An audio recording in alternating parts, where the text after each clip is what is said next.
Hello and welcome to your daily dose of Satoshi's news. Today's day is Wednesday, the 10th of September 2025, the year BSV comes alive.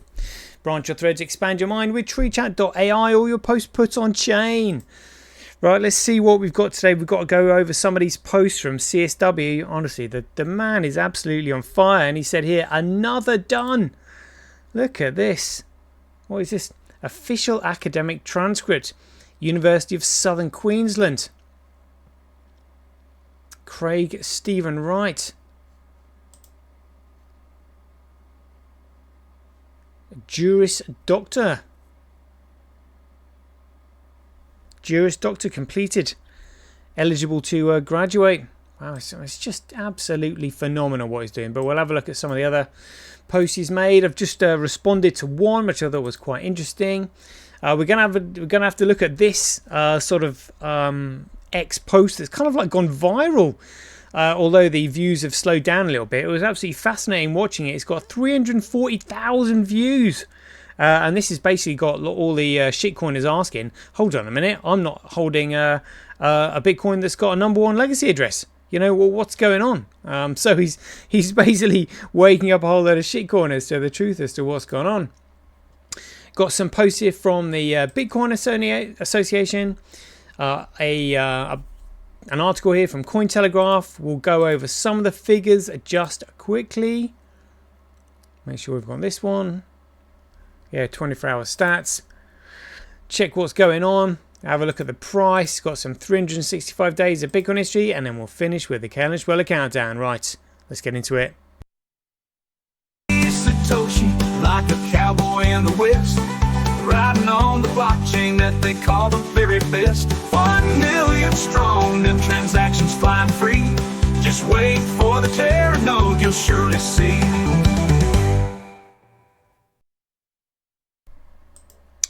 Here we go. Right, let's have a look at this. So 9th of September, this was yesterday. There's so much work here, it's awesome. He said, they say crypto and mean casinos. Neon pit bosses in Discord hoodies, chips denominate in mythology, exits signed in Greek letters, then they point at cash that actually works and hiss like a cat at a bath. Of course they do. If a street puts up honest lighting, the pickpockets have a difficult quarter. Yeah, absolutely, that's a very good way of, very good metaphor there. Real electronic cash is dull in the best way, like working plumbing. It moves value from A to B at human scale with receipts for pocket change. It lets a cafe accept 3 cents tips without consulting a priesthood or mortgage. It's sold to a partner exchange. It lets a coder in Cebu sell an online API call, a reporter sell a single paragraph, a sensor sell temperature once a minute, and a violinist sell 8 bars instead of signing away a catalogue. And it does it peer-to-peer, not a velvet rope, no marketing budget, no sacrifice to the altar of volatility. That's why the industry that marks itself as the future of money has spent a decade trying to strangle the only monetary system that doesn't need it. And again, he's saying here, look, it's spent a decade trying to strangle the only monetary system that doesn't need it. I mean, it sounds to me like he's hinting. You know, they've spent a decade doing it, as in like they spent a decade, they won't be doing much more of it. Because we know what's coming. The hearsay, cash without a keeper. The mortal sin isn't block size or some baroque preference for opcodes. The real offense is that big block low fee Bitcoin, yes BSV, makes middlemen optional with zero conf secured by minor commitments and receipts, with headers only verification the way it was always meant to be. A payment can be final, practical, and legally provable in seconds. Fees in fractions of a cent make microeconomics real, not a TED Talk. Suddenly, the exchange isn't a cathedral, it's a convenience store, useful but hardly holy. If cash works at the edge, the sub loses its tax. That's the whole melodrama. Yeah, I mean, he's so good. He's so good. Why is the AP journalistic style guide so bloody different to everything else? Professional, academic, publishing, everyone manages to agree like grown-ups. But AP, no. They have a swan in their own half-baked rules, like a drunk at a wedding insisting the conga line counts as a formal dance. It's not style, it's obstinacy in a pint. Get them to actually write like other people instead of clinging to quirks that sound that should have died with the typewriter. Yeah, fascinating stuff. I mean, it really is fascinating. Listening to his work here. It looks like James Dellingpole has responded to something here. What's this? Let's read this then. So Dellingpole said, I really hate dashes with no space either side. There, I've said it. I think it's a world gone mad, and I don't know where it came from, but it needs to stop. And then, is this Tufty the cat? Oh, my Tufty the cat on there. Tell CSW, please. He said it's even in his bio. CSW said, oh fucking no, he doesn't like M dashes without a space. Whoopty fucking doodah. The punctuation police have arrived, monocle in hand, ready to save civilization from typography terror. The world burns, dick, and here you are clutching your pearls over dash. Not a famine, not a war crime, not an M dash. How devastatingly bourgeois. I weep not for the aesthetic offence, but for the tragic waste of outrage. You've mistaken style for substance, form for flame, and made your literary stand atop a hyphen's taller cousin. Christ, get a chaos lounge and lie down. Maybe it's your own bio that needs a fucking edit. Dellingpole said, someone's a bit rattled by a tweet that it wasn't about something important. I must be doing Twitter wrong. It's just for serious stuff, right? CSW looks like he's continued. He said, but here's the rub. No space is correct. He's right. No space is correct. Because it's hyphen means it's a continuation. It's attached to. The moment you put a space in there, it's no longer attached to it. So he is correct. Yeah, no space is correct. The unspaced M dash is not something aesthetic in indulgence. It is the typographic standard codified with precision for Euclidean geometry in every major style manual that governs language with any semblance of authority. The Chicago Manual of Styles, Oxford Styles Manual, MLA Handbook, and APA 7th edition all agree no space before or after. The M dash stands alone, unflanked, unsmothered, precisely because its typographic force is the break. To insert a space before or after is not merely a stylistic quirk, it is the equivalent of donning a tuxedo and pairing it with flip-flops. You can do it, yes, but you've misunderstood the occasion, the function, and the form. Only the Associated Press, in its journalistic haste and columnar constraints, permit the indulgence of a space, and only because typesetting's relics, not grammar or style. It is a concession to physical limitation, not an aspirational choice. So when you rage against the unspaced M dash, you're not defending elegance, you're defending the typographic equivalent of shrugging at a broken zipper and calling it avant-garde. The unspaced M dash is correct formally, academically, grammatically, typographically. Everything else is sloppy protest guised as preference, but he does pretend to play anarchist. Well, there we go, yeah. Pretending to play anarchist. And he said, and I spend more time in US universities these days. See, look, he's even got time to have a little pop at someone, and he's still producing all his work. Yeah, it's phenomenal. Phenomenal what he's doing. And like I said, we've just found this. Look one, yeah. Official academic transcript. Craig Stephen Wright. A Juris Doctor completed. The man's a machine. Just absolutely phenomenal. So I've responded to this one. So let's do this. Tony BSV said that the people still around that believe CSW or Satoshi are the only true free thinkers left. I would agree. Everyone else got shaken out by corrupt lawyers, the corrupt system, corrupt media, and the lizards. Only those who are completely unpersuaded by the narrative remain. Yeah, they can see through it. CSW, though, has responded here saying, why do you even care whether I am or not? Why is this the banner you feel compelled to wave? I didn't want it before the court case, and I certainly don't want it afterwards. Whether I am or not shouldn't even enter the equation.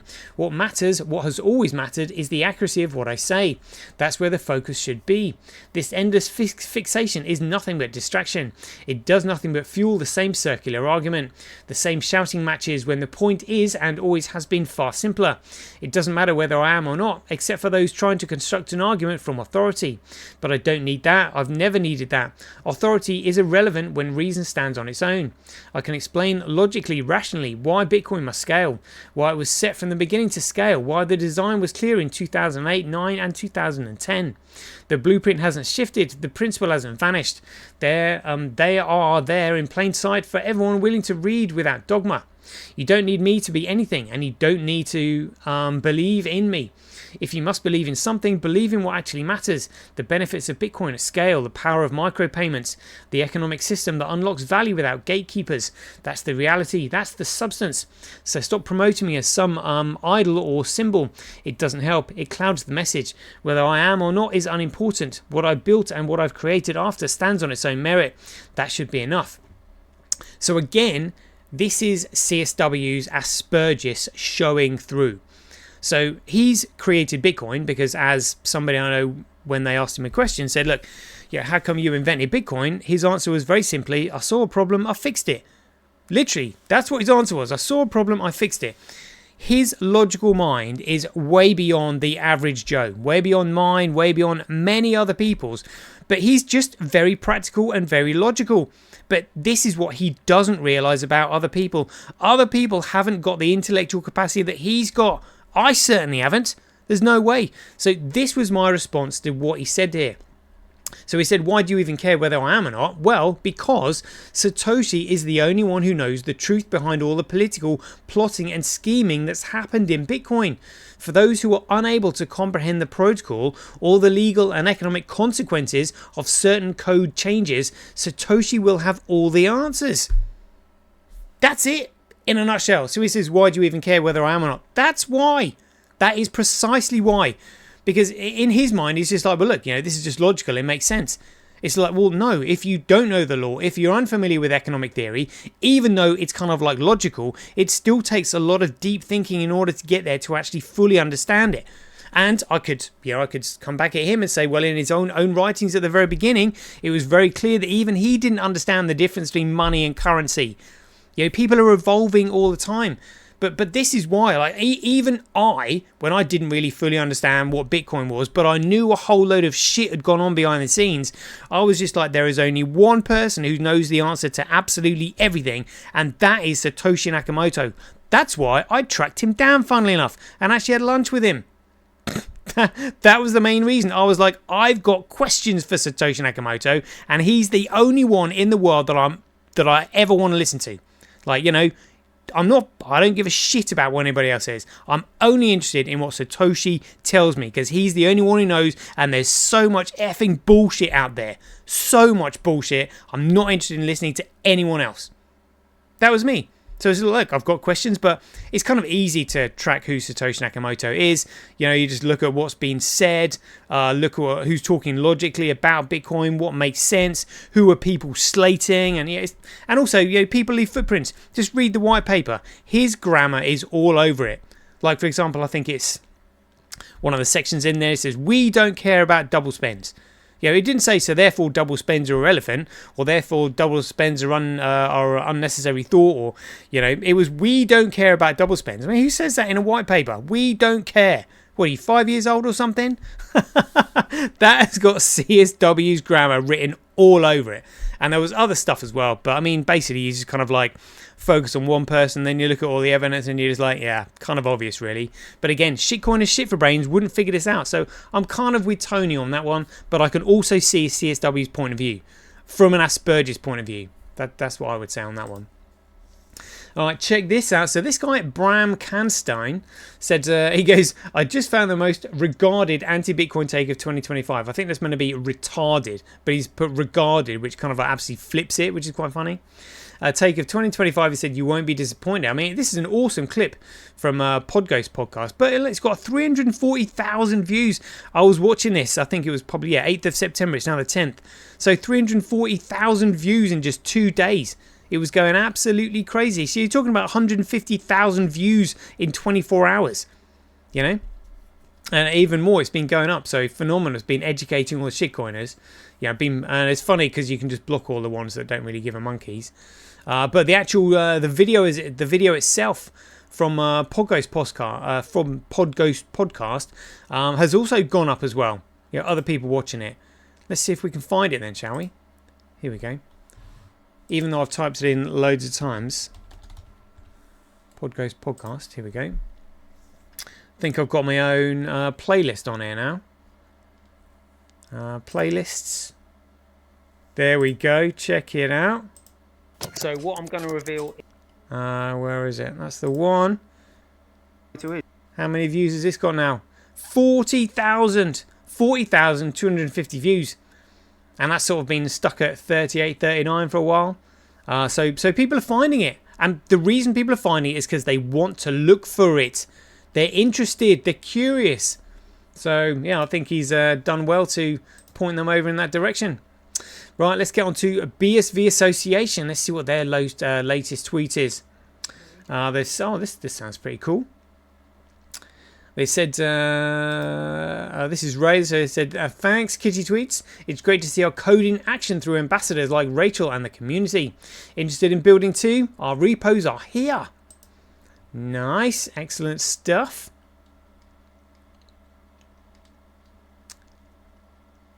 Yeah, you know, I'm getting excited. I'm getting really excited whenever I hear like a post from the BSV Association. You know, we have been waiting years for this, peeps. Years and years and years. And they said, you know, like nearly there. You've got the patience of a saint is an understatement, is what they've said. Brilliant. Brilliant. And Bridget here has done a 60-minute explainer on how I think that's hard wallets work today. Bitcoin Improvement Proposal 44 as BSV considers moving towards a new standard. All right. Good stuff. Let's get on to this. Cointelegraph says SEC chair says most tokens are not securities. Absolute fucking dickhead. Backs super app platforms or either a dickhead, utterly incompetent or nefarious on purpose, literally defending the banks and their securities fraud. You know, how the SEC can't call fiat currency securities fraud after SEC versus WJ Howico 1946 is utterly hypocritical, criminal, utterly incompetent. The SEC, Paul Atkins, commented on Project Crypto, proposing one regulatory framework for trading, lending and staking digital assets. US Securities and Exchange Commission Chair Paul Atkins said that most crypto tokens are not securities. Absolute bullshit. They all are, because data can only be commoditized one way. While outlining a sweeping plan to integrate crypto activities like trading, lending and staking under a unified regulatory framework. It is a new day at the SEC, Atkins said during a keynote address at the Organization for Economic Cooperation and Development roundtable in Paris on Wednesday. Policy will no longer be set by ad hoc enforcement actions, he added, constraining the previous administration's aggressive crackdown on crypto firms. We will provide clear, predictable rules for the road so that innovators can thrive in the United States, Atkins said. Under Project Crypto Initiative, the SEC aims to modernize its securities regulation to accommodate blockchain-based financial markets. According to Atkins, the president's working group on digital asset markets has already delivered a bold blueprint to support his mission. Absolutely outrageous. Utter bullshit.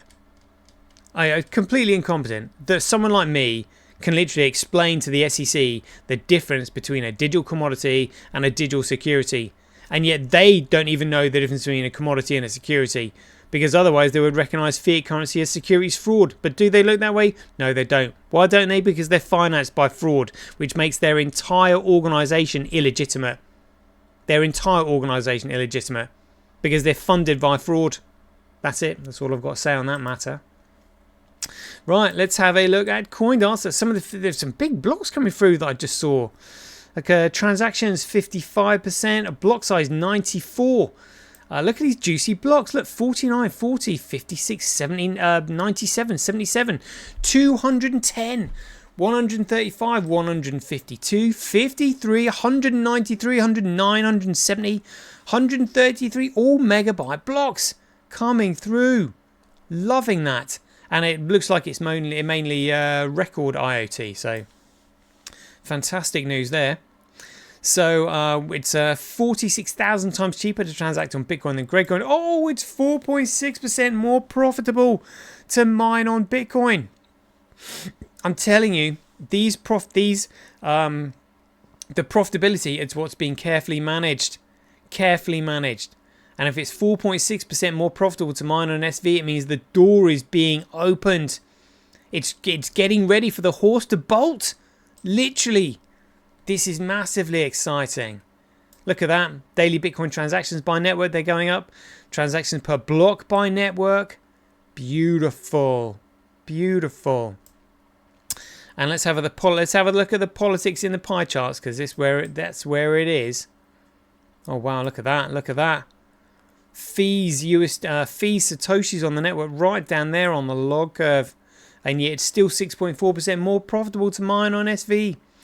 7 days, 24 hours, Grapecoin hash rate. Other miners 11.11. B Crash other miners 16.6. Look at this on Fisher Price Cash. Other miners still 70% of the network.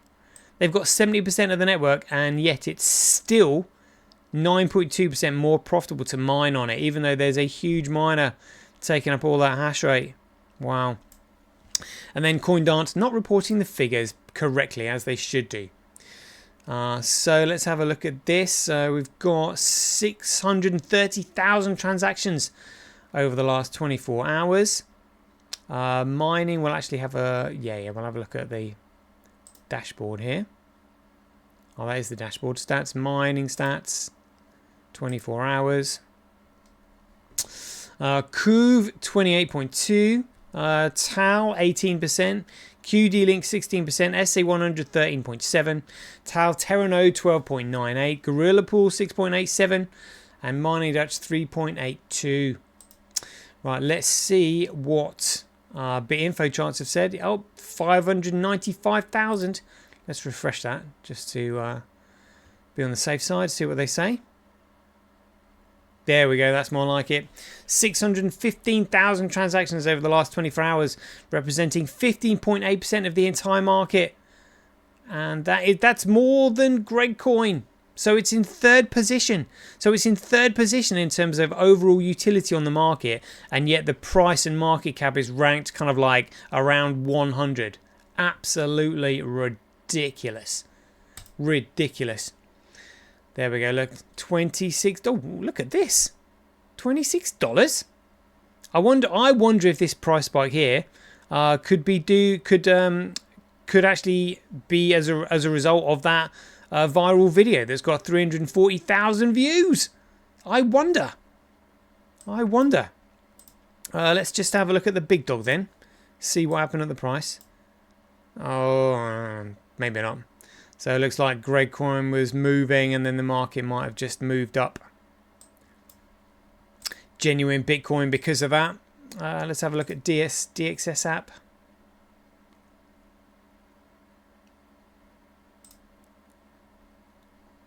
Yeah.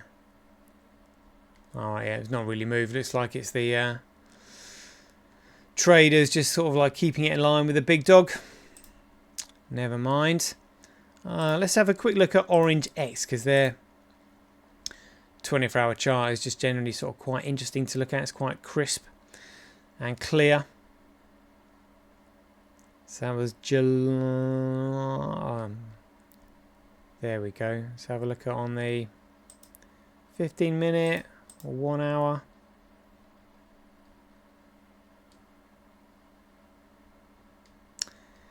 Oh, And the news is there isn't really too much to report on today, really. Not too much. Not too much. Let's have a look at Orange Gateway, though. Yeah, just bobbing along there nicely. So that's where BTC started climbing. And that's where BSV caught up with it. Nothing really too remarkable to write home about there.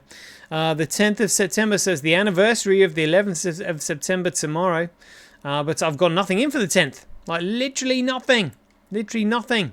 But we've got this remarkable picture from 9/11. Yeah, indeed.